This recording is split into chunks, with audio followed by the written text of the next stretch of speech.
You smashed it. The last I saw was you got a winner on the panel, man. Let's go. You got a winner. I'm gonna put you up right at the top. I'm gonna put you right. Damn right. Let's go, you're there today. I'm gonna go to Nathan to begin with. Poor performance at home today from Arsenal. Yeah, man. Very, very, very, very poor performance. Boring Arsenal today, man. Tempo too slow, was almost testimonial like. Found myself, and I very rarely ever do this, but on my phone during that first half in particular, like it was horrible to watch. And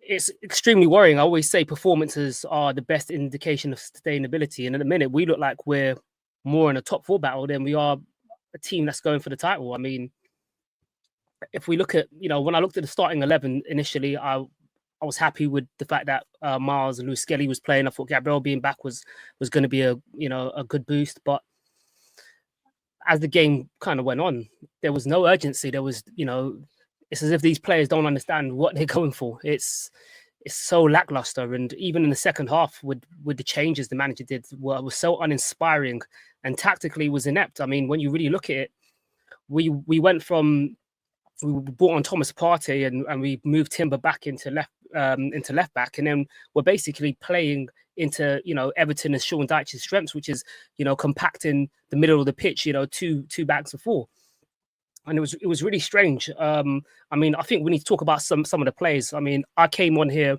and I was talking about when everybody was saying Odegaard was our savior and he's the reason why we've turned from our poor performances to turn around. I strongly disagree with that. I argue that it was more to do with players playing in the right position. And now we're seeing, even with Odegaard, some of the same issues, we had earlier kind of rendered their head. And today he was poor. Odegaard has been horrible the last 3 games. And there'll be a lot of fans that don't want to have these conversations when, they'll prop him up when he's doing well, and rightfully so, but they won't criticize him. And he was horrible today. And I think Martinelli is another player that we need to revolt this guy's Brazilian pass. Like he makes my eyes bleed. He looks like he's struggling when he's running after that football, and it's so frustrating. It's so frustrating to watch. There's no threat from that left hand side. And when you look at Everton today, they put 3 men on Bukayo Saka. The reason why they can do that is because our front line is lackluster, right? If we look at Arsenal's front 3 objectively, you'd probably say it's probably the worst from the top 5.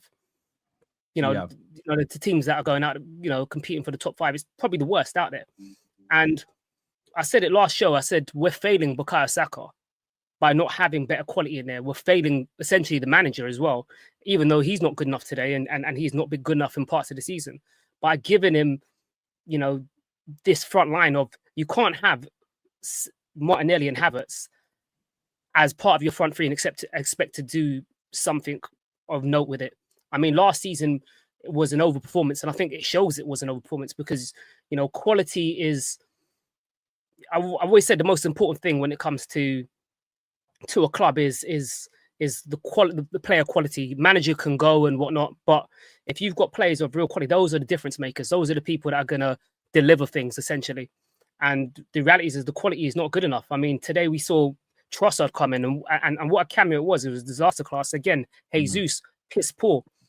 Doing nothing, right? And Moreno's another player. I mean, I heard all these, these football theorists and philosophers talking about how Moreno was going to come in and revolutionize our left-hand side, and he's gonna be the difference maker. And I was never really sold on that. But let's keep it 100. We haven't even replaced Granit Xhaka, right? And I'm not going to sit here and prop up Granit Xhaka as if he was, the best left centre midfielder, but we wanted an upgrade in Granit Xhaka. We got Kai Havertz in, who wasn't that, then got moved over to the centre forward position, and now we brought in Moreno, who again doesn't look any better than what Xhaka was, right? And the only thing of note I've actually seen from Moreno was a cameo appearance at Chelsea. I thought, all right, there's something I can see a little something in the player, but overall it's poor, and I think the manager deserves a lot of criticism tactically. I think the players deserve a lot of criticism. And I think the club overall, I said it many times, that summer window was an abomination. That wasn't a window indicative of a club that want to go out and win things. There was no game season. Declan Rice last season, out of position, in the number 8 role has been better than Mikel Moreno, who is a number 8. Right.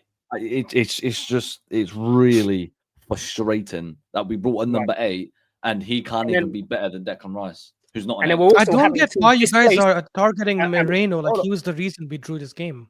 No, I but don't no, think no, Chris- no, He no, wasn't the no, no, reason no, why we drew this game. But He no, I hasn't find it been very bad for us this useless. season. I actually think he's been decent for us this season. No. He hasn't But been bad. this is the issue with fans. When we criticize a player, we're not saying I'm not sat here and said Moreno is the reason why we lost this game. I've been sitting here and saying since we signed Moreno, has he looked to be a game changer or an upgrade in that left centre midfield position for us since we've signed But then him? Chaka was Me- not a game changer either. Moreno was But I'm not brought in to saying be a to get- game changer. But hold on, but what I'm saying to you is we were all crying out for Xhaka to be get rid of, or at least to be a backup player, right? People were saying he performed outstandingly well in that last season, in his last season for Arsenal. But we all sat here, well, I sat here and sat around friends and said that Granit Xhaka can be upgraded upon, right? And when we sold him, we weren't crying because we thought we could get an upgrade on Granit Xhaka. I think that's a fair enough statement. Kai Havertz was then brought in. That didn't work out, right? He then got moved up front. Moreno's coming. I haven't seen anything so far to suggest that he offers us anything better than Granit Xhaka. That is all I'm saying. And I think that's a fair criticism. The blame on today is not on Mikel Moreno. It's on the players as a collective, right? The energy, the lack of enthusiasm, the manager's tactical decisions. Those are the reasons why we lost today. But we can't also, we also have to look at the overall, what's happening in that club and also break that down because that plays a huge reason or huge significance as to why we're in the position where we're at. And a summer window that consisted of Raheem Sterling, Mikel Moreno, Calafiori, right, is not really a window that's going to, create. Nathan, while I hear that, but okay, so why do you think we dropped points today? Do you think it's because Martin we didn't sign Odegaard. enough players, because we didn't have enough attackers? Because I think it's a style of play that killed us today. I've said it many times. I think that forward line, like I said to you today, Saka being the only threat, the reason they can slap 3 men on Saka is because there's no other threat anywhere else. So that's one reason. So that's one of the reasons I said, and which links to the summer window, right? If you had a winger of equal standing to Saka, or even a little bit less, they can't triple team Saka. They can't, and that's it. That's something I've been crying out for all season. So that's one of the reasons. And I've said again, we're too slow. There was no ingenuity in that team today. There was no energy. There was no ingenuity. There was no, the way in which we moved the ball, testimonial pace. Like, what the fuck are we doing? Like, it's a Premier League game. We've got a chance now to close the gap or to try and close the gap to Liverpool, right? And even that's we need to remove Liverpool so far from our minds right now because we're so far from it. I don't want to hear no talk about Liverpool. I don't want to think right now we're a team that's strictly a top 4 team right now. Until we show that we're at a better level, let's stop imagining, because last season was last season. Our performances this season have not been good enough.